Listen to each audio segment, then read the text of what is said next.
Parley et Seven Mesh présentent Radio Bidon, une production du studio Balado La Flèche.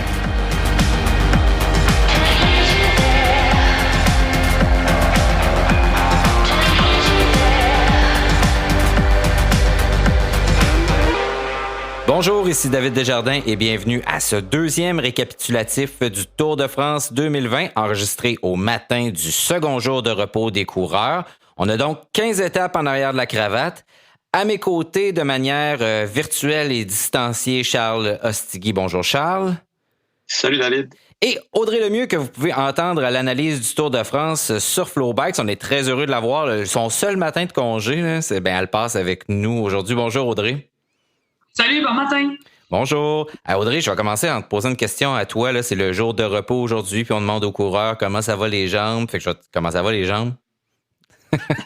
Les jambes à moi, ça fait longtemps que j'ai pas roulé, là, mais c'est correct. Les jambes qui pédalent dans ta tête depuis 15 étapes, c'est plus ça que je voulais dire. Donc, comment ça se passe pour toi? Parce que c'est long, là, 21 jours de course, là, puis c'est long des fois des étapes autour. Là, il s'est passé des choses les derniers jours, mais c'est pas toujours le cas. Oui, c'est ça. C'est presque 6 heures par jour en ondes où j'ai le plaisir de discuter de plein de choses avec Randy Ferguson. Ouais. Ça passe assez vite quand même. Puis, je pense qu'avec la bataille pour le maillot vert, en début d'étape, c'est super actif. Et peut-être que ce ne serait pas autant. Puis, comme tu dis, les dernières étapes, quand il y a de l'action, les montées, les cols hors catégorie, ça passe tellement vite. Tu te rends compte que ça fait 6 heures, puis on est déjà rendu au fil de l'arrivée. Fait que ça va super bien. Ah bon, on est vraiment content pour toi. En tout cas, tu fais de l'excellent boulot, puis le métier rentre, ça paraît. Là, vous avez l'air de plus en plus à l'aise ensemble, les deux. Ça roule, là. C'est le cas de le dire. Madame, monsieur, j'avais identifié quelques sujets avec vous. Là. Moi, j'aime bien ça à voir. Là, j'en vois. Là, s'il y en a qui aiment les coulisses là, des émissions là, comme ça, les coulisses de Radio Bidon, là. C'est moi qui, à minuit le soir, envoie les talking points pour donc les différents sujets dont on va parler aux collaborateurs. Donc, révèle nos secrets. Ouais, donc ils n'ont pas vraiment le temps de se préparer parce qu'on enregistre ça à 8h30 le matin. Mais je pense pas qu'ils avaient besoin de se préparer pour les sujets que j'avais identifiés parce qu'ils sont assez clairs puis ils sont assez évidents puis c'est les points forts qui ressortent des étapes 10 à 15 dont on va parler aujourd'hui du Tour. Donc, Primož Roglič est toujours en jaune avec une 40 secondes, je crois, d'avance sur son plus proche poursuivant qui est Tadej Pogačar avec lequel il nous donne un beau spectacle là, depuis quelques jours. Mais parmi les choses dont je voulais parler avant ça, il y a l'extraordinaire travail de Sunweb et la superbe victoire de Marc Hirschi.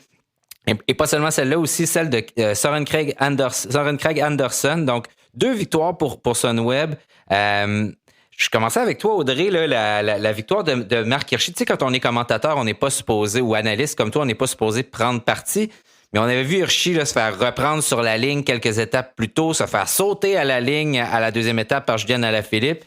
Puis là, il est reparti encore. Est-ce que, tu sais, parce que est-ce que tu étais excité? Est-ce que tu voulais le voir gagner comme nous tous et toutes? C'est sûr, parce qu'après avoir passé aussi proche à 2 reprises, de continuer d'en rajouter, de repartir en échappée. Puis, quand il est parti en échappée pour sa victoire, je veux dire, il y avait pas c'était des gros noms qui étaient en arrière de lui. Là, tu sais, il y en a qui ont essayé de faire la jonction pour aller le rattraper, puis ils se sont juste découragés. On avait Gaudu, on avait Martinez à un moment donné qui a essayé d'aller le rejoindre, puis Hirschi était complètement sur une mission. Il est parti, puis là, cette journée-là, il voulait se rendre, puis il s'est rendu. Oui, il a très bien fait ça. Charles, Sunweb est supposé d'être une équipe en reconstruction, là, c'était ça qu'on disait. Si le Canadien fonctionnait si bien depuis ces 25 dernières années de reconstruction, là, les fans de hockey seraient vraiment contents, mais blague à part, on les voyait très, très bien. Ils avaient un train extrêmement efficace pour Keith Ball. Ça a l'air que c'est comme ça que ça se dit, son nom. Donc, on les voyait là, mais peut-être un peu moins dans des victoires comme celles qu'ils ont remportées avec Marc Hirschi et Søren Kragh Andersen. Est-ce que tu es surpris de les voir aussi efficaces que ça avec des victoires d'étape comme ça? Vraiment. Je les attendais pas là du tout. C'est curieusement pour des raisons un peu obscures, c'est une équipe que je regarde. On voit Tom Dumoulin partir, Barguil avant lui quelques années plus tôt, l'arrivée de Tige Benoît qui semble dire OK, c'est une équipe qui se reconstruit autour de leaders de type classique. Là, on les voit arriver autour. Puis à ce moment-là, c'est pour les sprints que même déposé à la ligne leur sprinter, dont je te remercie d'avoir prononcé le nom avant moi, ne réussit pas à livrer quand même. Hirschi 2 fois. Excusez la pression, quand Hirschi finit par gagner, finalement, on l'a senti dans l'entrevue d'après-course, la libération que ça a été. Puis ça... J'extrapole un peu, mais tu sais, on voit l'année prochaine Bardet qui s'en va chez Sunweb. On dirait qu'il y a de l'espoir à ce qu'il se passe quelque chose de constructif et à long terme avec cette équipe-là. Peut-être que je suis un peu, j'ai des lunettes fumées très qui m'embellissent la vue là, mais j'ai l'impression qu'il y a des belles choses qui s'en viennent pour eux. Il disait qu'ils étaient vraiment dans une bulle, hein, pour essayer d'expliquer la cohésion, parce que si la victoire de Marc Hirschi m'a impressionné, celle de Søren Kragh Andersen m'a encore pas mal plus impressionné. C'était vraiment textbook de on attaque, on attend un peu, on réattaque. Puis au départ, ils sont dans l'échappée, tout ça, ils ont fait des moves tout le long de l'étape et à la fin. Alors, attaque après attaque et pour finir à arriver avec celle, justement, de Søren Kragh Andersen à un moment où là, ils viennent de reprendre, je pense que c'est Tige Benoît qui vient de se faire reprendre à ce moment-là. Et puis là, on repart encore. Puis là, il y a une espèce de moment, là, puis même si vous avez fait de la course en amateur, vous savez, là, quand ça fait 2-3 attaques en ligne là, comme ça qu'on fait, là, tout d'un coup, là, il y a comme un moment où le peloton est tanné. Là. Si vous essayez, probablement que c'est là que ça va partir. Puis c'est ça qui est arrivé. Super victoire. Il y a eu la patience d'attendre de voir Sagan couvrir une des attaques que Sagan considérait comme dangereuse. Les coureurs ont tendance à observer tout ça, mais avoir la patience de laisser partir un coureur aussi fort que ça, puis attendre justement le moment de flottement dont tu parlais pour exploser, disparaître, creuser le trou, puis aller remporter l'étape, c'était du grand art, vraiment. Ouais, vraiment superbe. Là. Tu m'ouvres la porte pour le deuxième sujet que je voulais aborder avec vous, puis tu en as parlé, Audrey, la course au point de Sagan. On a vu justement Sagan couvrir comme ça une attaque, donc parce qu'il voulait, son objectif à cette étape-là, c'était d'aller la gagner si possible pour aller chercher le maximum de points et reprendre le maillot vert à Bennett. Est-ce que ça se peut encore qu'il réussisse à lui retirer ce maillot vert-là et puis à le revêtir? Après, on le voyait tous, là, c'était réglé dans notre tête. Là, il n'y avait aucun doute que Sagan allait finir à Paris en vert ou presque, à moins d'abandonner la course en cours de route. Et justement, à moins que Bennett abandonne, parce que la semaine qui l'attend, ça va être une très longue semaine au bureau pour un sprinter comme ça, avec énormément de montagnes, mais à moins qu'il abandonne, est-ce que ça se peut encore que Sagan lui vole le maillot vert? Ben, c'est vrai, comme tu dis, que c'est la première fois que Sagan doit batailler aussi tard dans le tour pour le maillot vert. Habituellement, après dans la deuxième semaine du Tour de France, c'est terminé. Là. Ouais. On sait qu'il va le ramener jusqu'à Paris. Je pense que pour Sagan, ça va être important pour lui d'aller tenter, en tout cas, d'aller chercher ce maillot vert-là pour repayer tout le travail que son équipe a fait tout au long du Tour de France, parce qu'ils n'ont pas encore eu de victoire d'étape. Ils sont passés proches avec Lennart Kamna, Schachmann, et aussi Sagan, il n'a pas réussi encore à avoir une victoire d'étape. Bookman n'était plus dans le coup pour le classement général, donc on s'entend qu'un maillot vert, ça ferait du bien. C'est sûr que Sagan, il y a l'étape de demain, il pourrait encore avoir beaucoup de mouvements pour la Borans-Gros. Sagan est 45 points derrière Bennett. S'il réussit une fois pour tout à aller chercher la première place des sprints intermédiaires sans se faire... puis soit dit en passant, c'est de plus en plus difficile parce que la Deceuninck Quick-Step fait vraiment un bon travail. On empêche Sagan d'aller dans les échappées. Bennett est littéralement dans la roue de Sagan à à tout moment. Donc, demain, on aura un col de 4e catégorie avant de faire le sprint intermédiaire. Donc là, Sagan, ça serait vraiment une bonne opportunité pour aller chercher un 20 points là. Après ça, l'étape 17, ça va peut-être être aussi peut-être un petit peu plus difficile d'aller faire une récolte de 20 points, mais quand même, ça serait possible parce qu'on a une petite montée d'une dizaine de kilomètres avant le sprint intermédiaire. S'il réussit à mettre à mal Bennett à ce moment-là, et comme tu le dis, Bennett souffert beaucoup surtout dans les Pyrénées. Et là, hier, probablement que ça a été dur aussi. Plus ça va, plus Bennett est mis à mal. Mais ça serait vraiment dans les 2 prochaines étapes que Sagan va falloir qu'il aille faire un maximum de points. La 18e étape, on aurait un sprint intermédiaire, mais celui-là, il arrive tôt. C'est en faux plat montant, peut-être aussi, mais après, là, 19, étape 19 puis étape... non, il y a Paris. 20, là, si Bennett s'en va remporter les points à l'arrivée, ça va être extrêmement difficile. Donc, cette bataille-là n'est pas finie, mais je pense que c'est encore possible pour Sagan. On a vu qu'il n'y a pas la même vitesse qu'il y avait il y a 3-4 ans. Là, ce que j'allais dire, sa vitesse de pointe, là, elle semble... en fait, on dirait qu'il est habitué de partir, mettons, à 200 mètres, tu sais, puis ou à 250 mètres, puis ça s'étiole là, finalement un peu plus tôt qu'avant. Là. Avant, il prenait de la vitesse, là, puis là, on le voit là, qui perd du terrain là, assez rapidement. Là. Non, c'est oui.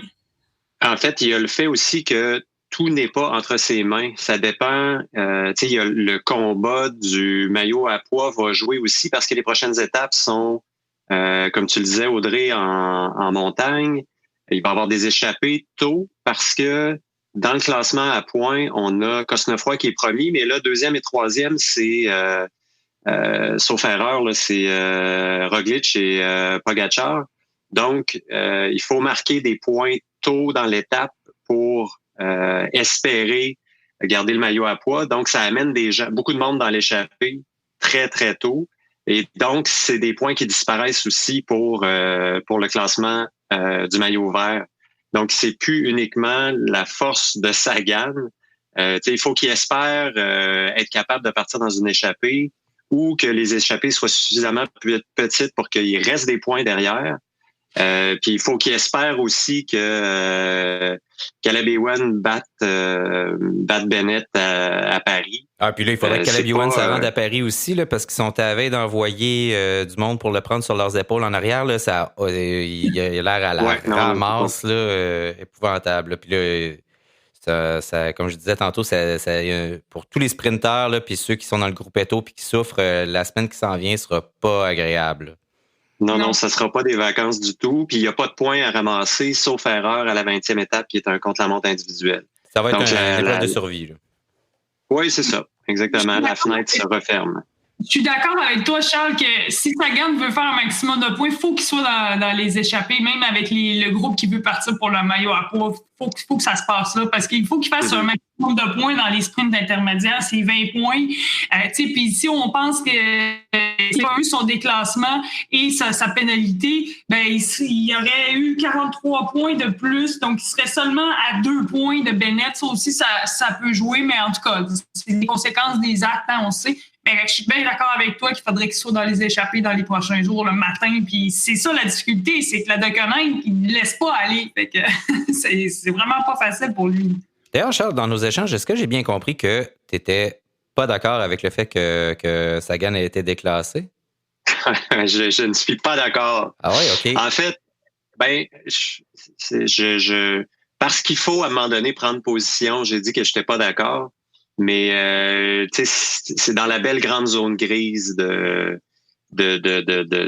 prendre un tel genre de décision. Mm-hmm. Est-ce que si Van Aert était tombé suite au coup de bélier latéral que Sagan lui a donné, j'aurais le même avis? Possiblement pas. Cela dit, il faut considérer la circonstance dans laquelle ça se déroule. Le parcours qui se rétrécit, ce qui semble être un selfie stick sur le côté, Van Aert qui se déplace pas beaucoup, mais quand même un peu vers la droite. C'est embêtant. Mais tu sais, j'ai fait le choix de j'ai fait un choix d'église là-dessus, là, à savoir que je pense qu'il... Moi, je suis absolument pas d'accord avec toi, là, mais tu sais, je comprends qu'il y avait des contraintes. Là. Il y a un selfie stick, il y a les espèces de machins publicitaires qui dépassent là, de la barrière. Mais sauf que de la conduite dangereuse, c'est de la conduite dangereuse. Même si tu prends cette décision-là en une nanoseconde, c'est ça ta job. Je me suis ostiné. Ça faisait longtemps que je m'étais pas ostiné sur les réseaux sociaux avec du monde. Là, fait que j'ai trouvé un vrai bon sujet. Là. Puis là, c'est comme on a chacun nos avis. Puis tout ça, parce que, bref, je me suis un peu ostiné avec du monde là-dessus, mais je trouve qu'on en passe beaucoup aux sprinteurs, même si c'est difficile et tout. Là, dans ce cas-ci, quand tu te fais refermer la porte, là, parce que c'est ça un peu qui s'est passé, mais même involontairement, parce que je pense pas que Van Aert le voit dans son rétroviseur pantoute là, à ce moment-là. Là. Non. Mais quand tu te fais fermer la porte, là, la porte est fermée. T'sais, si après ça, tu décides de l'enfoncer, il faut que tu vives avec les conséquences de ça. C'est ça que Sagan a fait. Il a pris une chance, il a essayé un truc, puis tu sais, ça m'a rappelé l'espèce d'arrivée échevelée de Milan Sanremo gagnée par Kwiatkowski là, à 3 là, avec Kwiatkowski et Alaphilippe, exactement. Puis Sagan est couché sur le côté de Kwiatkowski presque à l'arrivée, là, comme ça. Donc, tu sais, je pense que c'est le genre de choses que Sagan fait souvent. Il va prendre appui. On se souvient qu'il avait été renvoyé du Tour pour quelque chose dont il n'était pas responsable parce que Cavendish avait fait un truc comme ce qu'il vient de faire, là, d'ailleurs, là, qui était d'essayer de prendre une porte qui était fermée.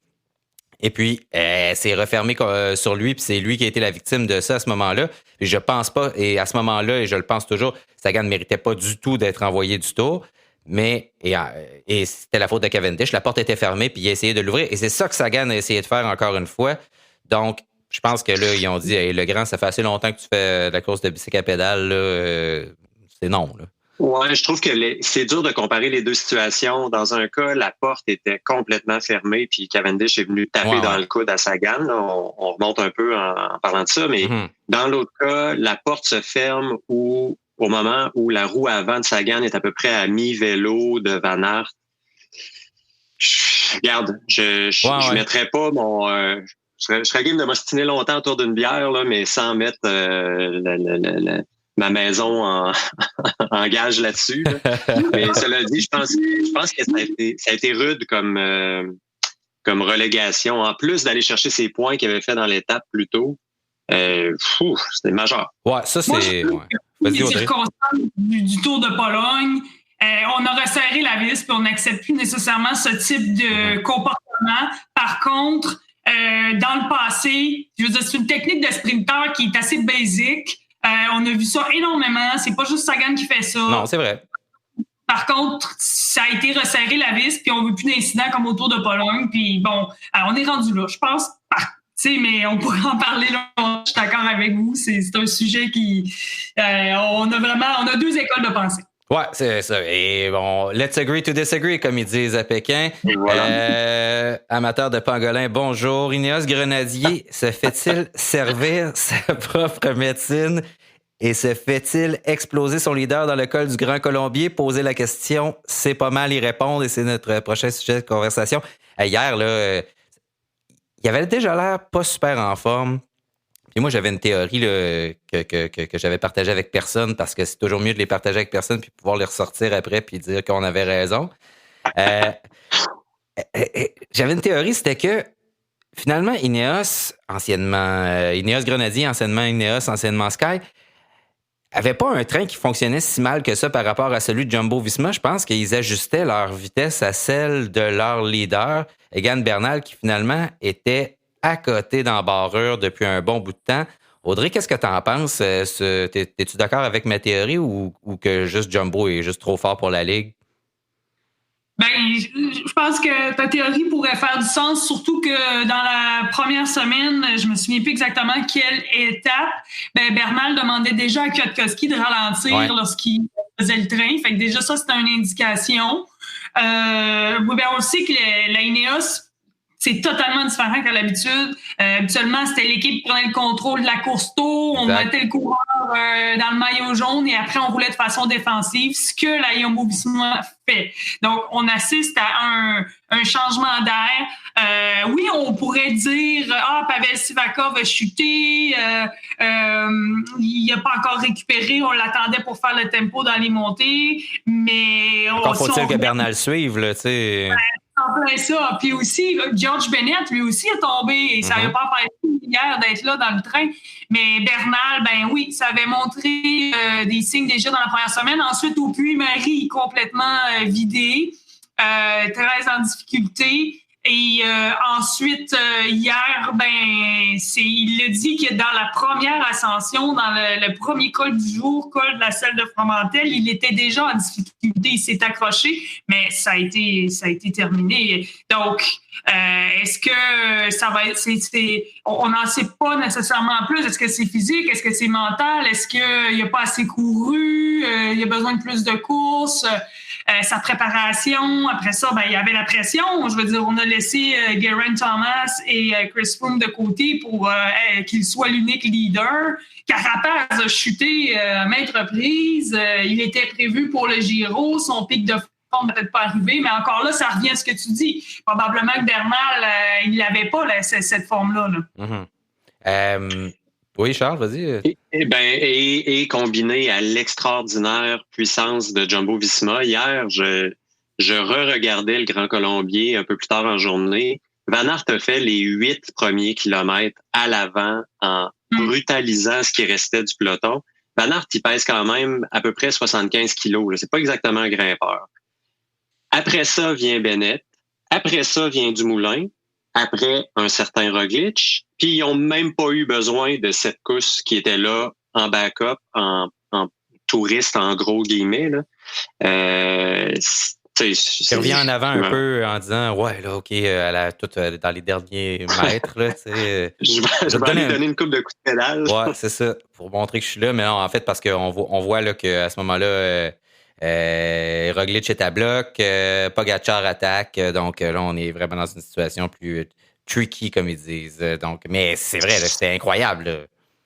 C'est le différentiel, dans le fond, c'est la semi-contre-performance, ou en tout cas, appelons ça une contre-performance de Ineos par rapport aux attentes versus la domination outrancière de Jumbo-Visma qui se trouve avoir des grimpeurs qui n'en sont pas. Puis tout ça est amené sur le plat par Tony Martin aussi. Oui, entre autres choses. Oui, effectivement, qui est le Panzerwagen qui est toujours aussi efficace. Mais tu disais en portugais tantôt. Bernal, il disait... en tout cas, ça, est-ce que c'est vrai, est-ce que c'est pas vrai? Il disait que c'était ses plus gros chiffres par rapport à les courses. Donc, est-ce que c'est vrai, est-ce que c'est pas vrai? Ensuite, on a Romain Bardet qui disait que le niveau est extrêmement élevé, mais en même temps, je veux dire, on a un Richie Porte qui fait un super Tour de France, Oran qui est dans le coup, Lopez, Landa, je veux dire, c'est des cas isolés. Bernal, je pense que l'histoire de dire qu'il est super en forme, que les autres sont plus forts, qu'il a ses meilleurs chiffres à vie, je sais pas. Ben là, toute l'équipe Jumbo-Visma est plus en forme que lui, là, ou presque. C'est un peu ça. L'équipe Jumbo-Visma, je veux dire, t'as Tom Dumoulin qui finit 2e en 2018 du Tour de France puis qui a remporté le Giro en 2018 aussi. Il pourrait lui-même gagner le Tour de France. T'as George Bennett qui, lui, il pourrait faire top 5 facilement. Après ça, t'avais Kruijswijk, mais là, il est pas là, évidemment, mais qui finit sur le podium l'année dernière, 3e. Je veux dire, t'as des gars dans cette équipe-là qui peuvent gagner le Tour de France à eux-mêmes, puis là, ils jouent comme lieutenant. Ils agissent en tant que lieutenant. Qu'est-ce que tu veux de plus? Je veux dire, c'est imbattable. Ben, c'est comme la belle époque, on va appeler ça comme ça, là, de Sky. Là, donc, mettons, quand vous aviez Chris Froome au service de... J'ai déjà oublié son nom. Merci. Wiggins, merci. Il est tellement devenu extraordinairement différent que j'ai comme oublié qu'il avait déjà été un champion du Tour de France.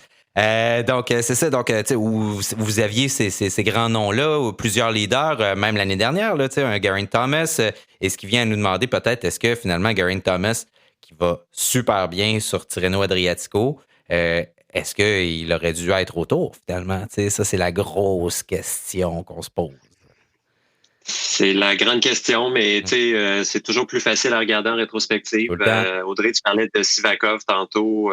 Effectivement, peut-être que s'il était là, la game serait différente. Mais bon, c'est toujours dur de prévoir ce que va être le niveau de forme et à quel moment Bernal a bunké hier. Là, il a perdu 7 minutes. Ça, c'est quand même dur à prévoir. Ouais, puis c'était Carapaz, le plan B aussi de Ineos Grenadier. Là, puis Carapaz, ça fait patate très tôt au début du tour. Donc, il a perdu du temps de bonheur. Donc là, leur deuxième carte principale était plus dans le portrait non plus.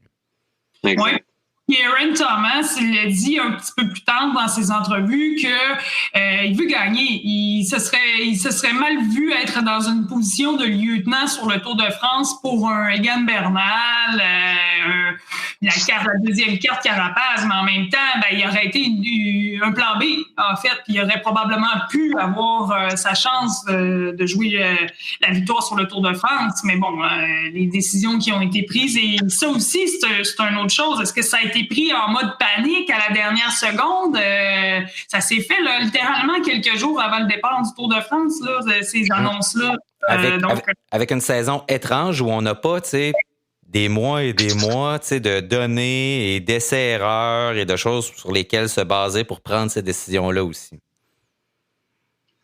Puis là, ça revient à l'absence de Nicolas Portal, qui donnait des de course, un directeur sportif qui a amené dans les 10 années c'est à remporter. Et là, les décisions qui sont prises d'une façon totalement différente. Luke Rowe a un grand rôle à jouer, communication sur la route, pendant l'étape et aussi après les courses, mais on a vu que c'était là, on assiste à un changement d'air là, peut-être chez Ineos. Ouais, avec des choses quand même assez intéressantes aussi de voir, non seulement, oui,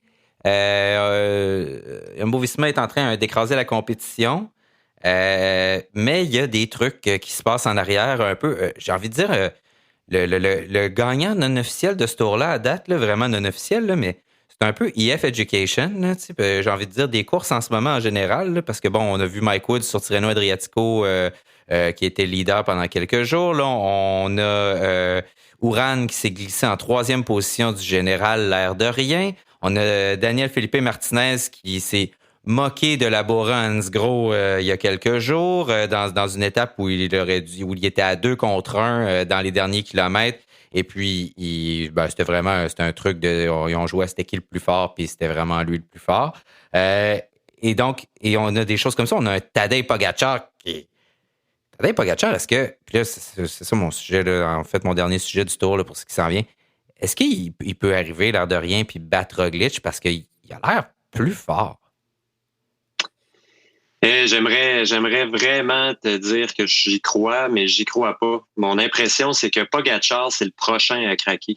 Ah ouais. Okay. Il vient de fournir des efforts. Ouais. La remarque, encore là, c'est aussi précis que ma boule de cristal l'est, mais il vient de fournir des efforts monstrueux, plusieurs jours consécutifs. Il est rapidement isolé. Il est toujours à peu près tout seul. Là. Ouais. C'est pas complètement vrai, mais quand même, j'ai l'impression que ça peut devenir un peu plus compliqué pour lui dans les prochains jours. Il va falloir que David de la Cruz, entre autres, soit avec lui. Il va falloir que Jan Polanc aussi, qui s'est fait, en tout cas, à ce que j'observe un peu plus discret, soit là plus longtemps dans les bosses avec lui pour pouvoir l'économiser, parce que sinon, on revient à ce qu'on disait il y a 2 instants. Jumbo-Visma va passer le rouleau compresseur là-dessus. Audrey, qu'est-ce que tu penses de ça? Toi, est-ce que Jumbo-Visma s'est emballé pas mal, à moins d'une grosse défaillance de Roglic? Si on retourne en arrière, au début du tour, j'aurais dit, mon Dieu, ils ont sacrifié Tom Dumoulin beaucoup trop tôt, c'est une erreur. Je penchais un peu vers ça, surtout que Roglic, ça fait presque 2 mois qu'il est au sommet de sa forme. Donc, je me disais, ça aurait pris vraiment cette carte-là pour la 3e semaine. Maintenant, on est à l'aube de la 3e semaine. Roglic toujours aussi fort. Et puisque tu parles de Tadej Pogačar, je trouve que je suis un peu d'accord avec toi, Charles, en ce sens où ses attaques, oui, il est passé à l'attaque, il n'avait pas le choix, il a perdu du temps à l'étape 7 dans la bordure. Et ça serait aussi une toute autre histoire s'il n'avait pas perdu ce temps-là au moment où on se parle.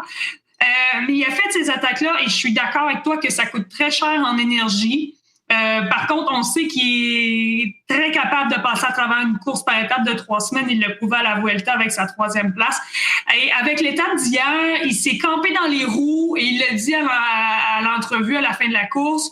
J'avais pas de raison d'attaquer. Donc là, présentement, il est plutôt en mode observation parce que l'écart, il le réduit considérablement. Et il va jouer peut-être, on va avoir vraiment le test ultime au col de la Loze, je pense. Et Tadej Pogačar a vraiment son confiance à son contre-la-montre individuel parce qu'il il a battu Roglic au championnat national de la Slovénie. Ouais. Donc, s'il peut combler cet écart-là, il pourra le faire. Je pense qu'il serait en mesure de jouer cette carte-là plutôt plus en observation, un peu moins à l'attaque dans les prochains jours. S'il va faiblir, je ne sais pas, mais Roglic hier, je trouve que c'était la première fois où on voyait un Roglic qui avait eu un petit peu plus de difficultés que les autres jours parce que les autres jours, c'était comme trop facile pour lui. Il y a eu une expression dans son visage, ce qui arrive vraiment pas souvent. Là. Ouais. Il a eu l'air de souffrir à la fin, là, puis normalement, il n'y a pas d'expression. Là. C'est comme un Playmobil. Donc, à ce niveau-là, ça va. Moi, je pense que le col de la Loze va vraiment nous en dire plus. Je suis d'accord que Pogačar a dépensé beaucoup d'énergie. Roglic a eu l'air à souffrir hier. Mais, mon Dieu, j'ai de la misère à me prononcer. Je parlais tantôt de Rigoberto Urán, qui est en 3e position, qui s'est glissé là. Juste derrière, quelques secondes derrière lui, là, 9 secondes derrière lui, il y a un certain Miguel Ángel López de Astana. Adam Yates à 2 minutes 3. Et je pense qu'on a une raison de célébrer là, quelqu'un qui, pour la première fois dans sa carrière, va entreprendre, après je ne sais pas combien de tentatives, va entreprendre la 3e semaine d'un grand tour. C'est Richie Porte, qui a survécu, qui n'a pas de malchance encore, puis qui, l'air de rien, a l'air d'un de ceux qui est le mieux dans sa peau en ce moment, qui est en 6e position du général. Juste derrière lui, 3 secondes derrière lui, il y a un certain Mikel Landa, que notre ami François Parisien qualifierait d'infâme Mikel Landa, sans doute. Et il avait dit qu'il espérait que s'il y avait un coureur qui espérait qu'il ne gagne pas le tour, c'était lui. Donc, vous avez ces coureurs-là dans un espace là, de moins d'une minute, là, plus ou moins une minute et quart, là, qui sont rassemblés là. Tous ces coureurs-là, très, très forts. Ça, c'est la course dans la course pour les prochains jours à regarder. Charles, c'est qui tu favorises? On a vu un Adam Yates très en forme hier qui a fait une petite tentative là, vers la fin qui aurait pu porter fruit. On a senti à un moment donné que c'était pas si facile que ça à ramener. C'est lui qui finalement a craqué. Est-ce que Richie Porte là, peut se retrouver sur le podium du Tour de France? Tout à fait. Même s'il reste en observation un peu des autres, il y a un contre-la-montre explosif, il peut faire des trucs très impressionnants là, puis il y a des gars devant lui qui vont souffrir de le voir passer sur un vélo de contre-la-montre. Je pense à Urán, entre autres, là, qui est pas un très grand spécialiste de la discipline, que je vois pas à la 3e marche du podium à la fin du tour par ailleurs. Mais oui, il a l'air bien. Je serais tenté de répéter exactement ce que tu viens de dire. Et puis j'ai été un de ceux qui en rigolait un peu en disant on va être content s'il passe la 9e étape, là, qui semble être sa bête noire sur plusieurs grands tours. Il a l'air bien, il a l'air en contrôle, puissant, pas de chute. En tout cas, je pense qu'il n'a pas chuté depuis le début. Mais moi, j'ai encore une théorie là-dessus, là, c'est que Richie Porte a déclaré il y a quelques jours qu'il ne re-signait pas avec la Trek Segafredo et que c'était fini sa carrière de leader d'équipe, donc sur des tours, des grands tours, qu'il redevenait domestique de luxe comme il était là, autrefois. C'est comme, on a l'impression que c'est comme si là, il s'était enlevé le poids sur les épaules de gagner des courses, puis que c'est là qu'il va avoir la plus belle performance de sa vie au tour. Là. Puis il a perdu, Mollema n'est plus là, Edison est encore là puis fait un super travail. C'est pas une vilaine équipe quand le leader fait une belle job comme il est en train de faire en ce moment. Mais effectivement, ça va être intéressant de voir où est-ce qu'il va se ramasser d'ailleurs l'année prochaine en super domestique. Ça va être quand même tout un client. Ouais, on est très curieux de voir ça. Audrey, est-ce que tu vois notre Richie Porte à nous parce qu'on l'a adopté.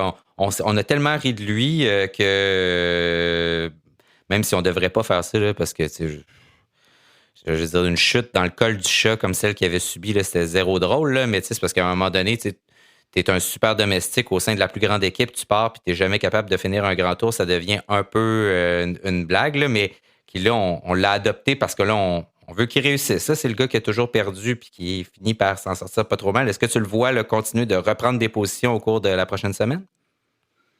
Tout à fait. Je suis d'accord aussi avec le point que tu as amené. C'est probablement la dernière fois qu'il va avoir la chance de courir en tant que leader sur le Tour de France. Fait que je pense qu'il va tout donner pour être sur le podium. Présentement, il est seulement à 39 secondes du podium.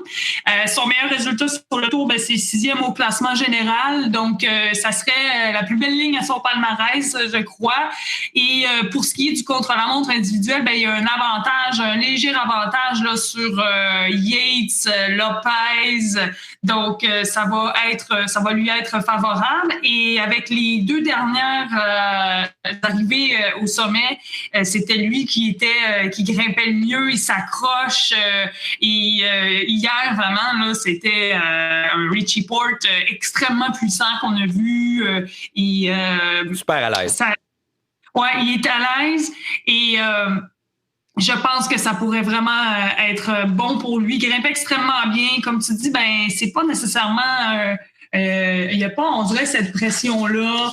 Il est très serein dans ses entrevues et ça lui ferait un grand bien. Je le verrais, franchement, là, continuer à bien performer. Seulement 39 secondes du podium, donc ça serait facile pas facile, là, mais je veux dire, ça serait très faisable. Puis encore une fois, je reviens là-dessus. Lui aussi était dans la bordure à l'étape 7, il a perdu beaucoup de temps. Donc, on enlève ça, il est déjà candidat pour le podium. C'est vrai. Audrey, il y a 1, 2, 3 étapes là, de haute montagne avant l'étape 19, qui est une étape on va dire, accidentée, moyenne montagne. Entre l'étape 16, 17, 18, laquelle, là, d'après toi, là, il faudrait absolument pas manquer là, pour nos auditeurs, là, dire, OK, si vous en avez une à regarder live, là, c'est celle-là, là, parce que là, il va se passer des affaires. Je vais vraiment pour l'étape 17. Je considère que c'est l'étape reine, 2 cols hors catégorie, le col de la Madeleine et le col de la Loze. 2300 mètres d'altitude, c'est rare dans l'histoire du Tour. Et ça ressemble à l'étape du col de l'Isoran l'année dernière qui était à 2600 mètres d'altitude. Donc, ça va être le point le plus haut du Tour de France. Je pense qu'on va regarder la distance du col de la Loze, 21,5 km à 7,8 % d'inclinaison. Les derniers 7 km de montée sont à plus de 20 % d'inclinaison. Fait qu'on a vu que au Puy-Marie, dans les 3 derniers kilomètres, les écarts là, ont été assez considérables. Roglic a mis 18 secondes mis 13 secondes sur Richie Porte dans les 3 derniers kilomètres et 38 secondes sur Egan Bernal. Donc, on peut s'attendre à vraiment voir des écarts encore sur ce col-là. Puis, tantôt, on parlait de Tadej Pogačar et Roglic. Je pense que c'est là vraiment c'est cette étape-là qui va faire la différence. Je l'attends avec impatience. Bon, nous aussi. Juste de l'information pour ceux qui suivent peut-être ça de moins proche que nous. Aujourd'hui, on remet le compteur à zéro des cas COVID au sein des équipes.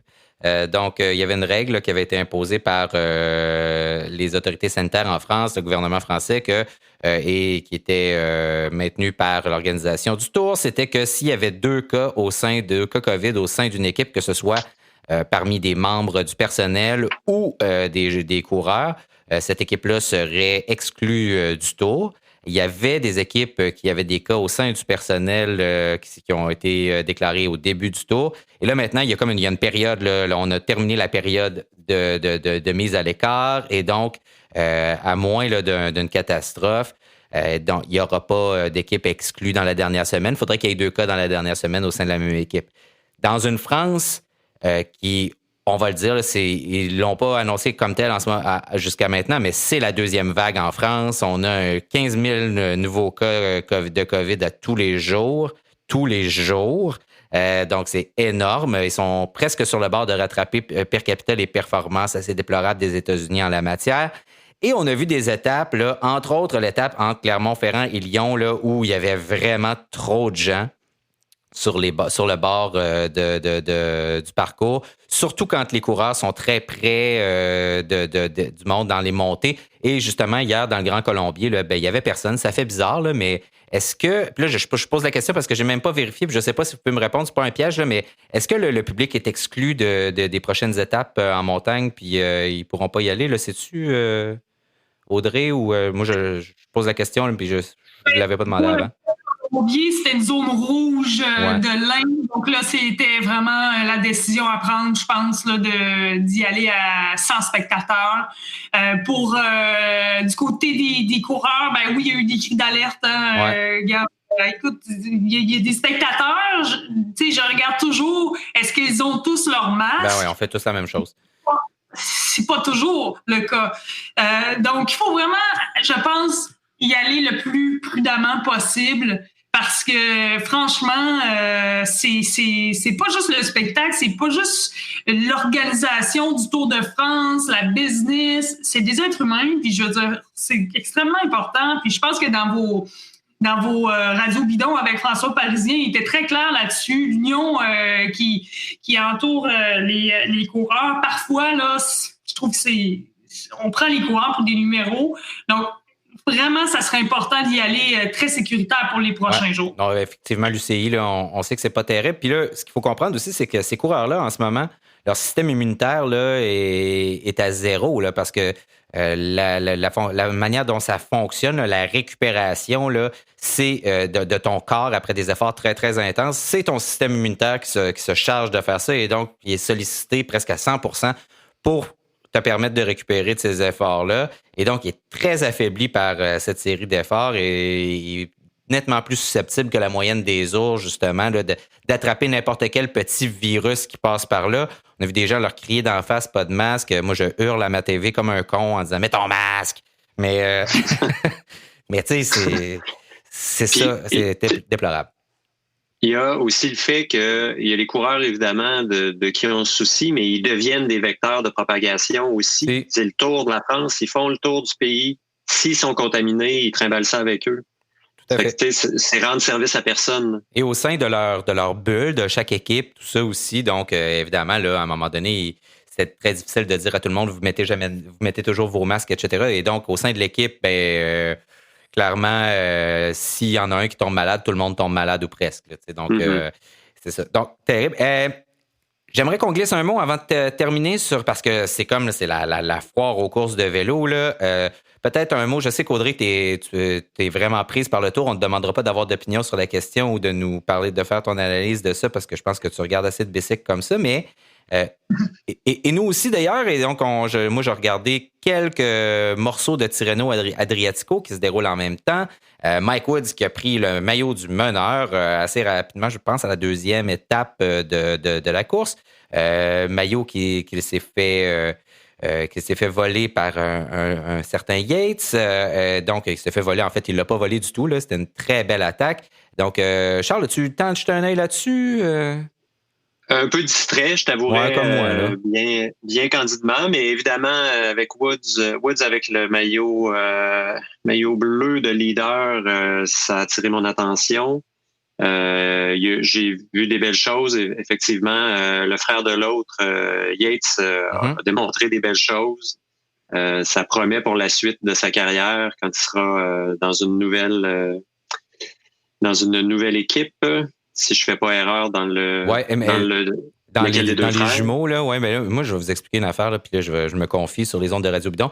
J'ai toujours eu un certain trouble avec les jumeaux, puis je suis incapable de me souvenir lequel est lequel, mais je veux dire, là, je devrais le savoir, là, que c'est Adam Yates, là, tu sais, qui est autour, mettons, exemple. Non, je le sais même pas, là, je suis même pas sûr. Là, je suis pas capable de m'en souvenir plus que 3 secondes. Là, j'ai comme un bug avec ça, fait que moi non plus. Adam est autour, Simon est au Tirreno Adriatico. Merci Charles, je m'en souviendrai pas dans 15 minutes, mais c'est ça, j'ai comme... Même sur le vélo, je veux dire, j'ai vraiment de la difficulté à les différencier. Mais Michael Woods, performance hallucinante.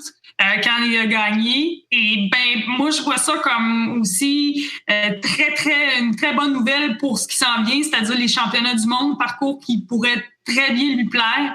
Donc, il monte en puissance pour ça. C'est sûr que je pense que ça a été peut-être une décision pour être sur le Tour de France. C'est sûr que j'y ai pas parlé personnellement, mais il y avait littéralement sa place là. Donc, ça fait aussi une belle réponse à son équipe qui est en forme, qui prend ça au sérieux. Et puis demain, je sais pas si c'est demain, là, mais pour Tirreno Adriatico, attention à Geraint Thomas. Ça aussi, ça va être intéressant parce que ça va être le contre-la-montre individuel. Et c'est pour Simon Yates, là, ça va être, je pense que ça va jouer un peu là-dessus. Là. On sait qu'Adriatico avait déjà eu le maillot bleu de leader, mais avait été battu par Primož Roglič par 1 seconde au contre-la-montre final. Donc là, est-ce que Simon Yates va pouvoir venger son frère jumeau Adam Yates? Merci de m'avoir rappelé 2 fois que c'était Simon Yates qui était à Tirreno Adriatico parce que j'avais effectivement déjà oublié. Effectivement, c'est ça. Oui, vas-y. C'est aujourd'hui, excuse-moi David, c'est aujourd'hui le contre-la-montre individuel qui est aujourd'hui, on est lundi. On est lundi le 14 septembre, si jamais vous nous écoutez mercredi ou jeudi. Oui, exact. 0 dénivelé, 10 km. Habituellement, ça se fait à 242 km/h. C'est toute une épreuve à voir. C'est en ce moment même. Et aussi, une autre chose qui se déroule en ce moment, c'est le Giro Rosa, donc la seule course à étapes digne de ce nom pour les femmes. Et on a, j'ai envie de dire, les suspects usuels, donc qui sont là. Hier, une épreuve là, qui se terminait par une montée totalement brutale. Là. Je regardais ça, là, mais les filles faisaient des zigzags dans la côte à la fin. Là. C'était du plat, là, ça arrivait gros gaz dans la ville. Là, puis après ça, c'était comme 200 mètres d'une face de singe là, complètement à pic. Là, ça n'avait aucun sens. Là. Et c'est Marianne Vos qui a remporté ça, qui a distancé la leader Annemiek van Vleuten, la Vleutenaminator. Puis c'est quand même Annemiek van Vleuten là, qui est encore en très bonne position là, pour remporter cette course-là. Mais on voit là, qu'il se passe quelque chose, une très belle course du côté des femmes aussi. Je t'ai fait une plug, je t'envoie une plug, Audrey, parce que tu es sur Flowbike et moi, je suis abonné à cette plateforme-là et j'ai entendu plein de commentaires. Bon, il y a eu un article dans Le Devoir pour lequel on m'a posé des questions. Il y a plein de gens qui ont réagi, mais il y a beaucoup de gens au début du tour qui m'ont dit « Hey David, comment on fait pour regarder le tour? Là? Il n'est pas sur RDS. » C'est super plate parce que tu sais qu'il soit pas facilement accessible pour la moyenne des ours qui le regardent un peu pour faire du tourisme en France aussi et tout ça, tu sais, puis que ça fait une carte postale mouvante dans leur salon pendant 3 semaines. Sauf que tabarnouche pour l'amateur de cyclisme en ce moment, là, il y a du stock à se mettre sous la dent là, sur Flowbike. Là, donc, moi, je regarde tout ça en différé. Quand ça m'adonne, ça me permet de faire aussi du fast-forward quand tu regardes une course en différé puis tu t'en vas jusqu'à la montée finale de Tirreno où là, ça se joue, puis là, c'est ça que tu regardes.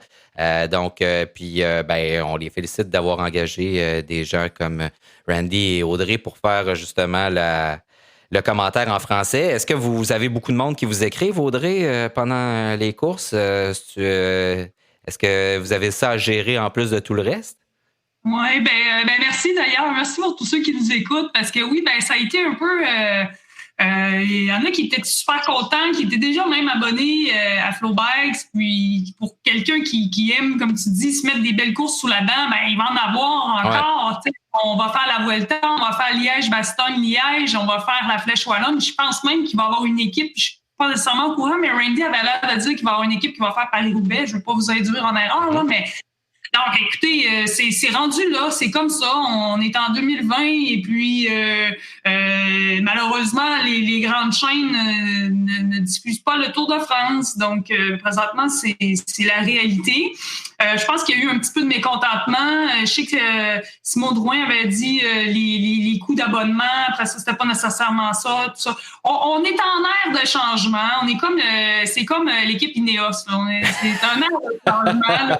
On va s'habituer, puis tout le monde va être très content de pouvoir s'abonner à Flowbikes et d'avoir accès à toutes ces courses-là. Je veux dire, on a le calendrier au complet et puis ça va peut-être encore plus Là, on n'a pas eu une saison normale, là, mais peut-être que la saison prochaine, ça va être toute l'année. Je veux dire, c'est... L'autre affaire, c'est que si tu t'abonnais pour 1 an pour le tour cette année, tu avais 2 tours.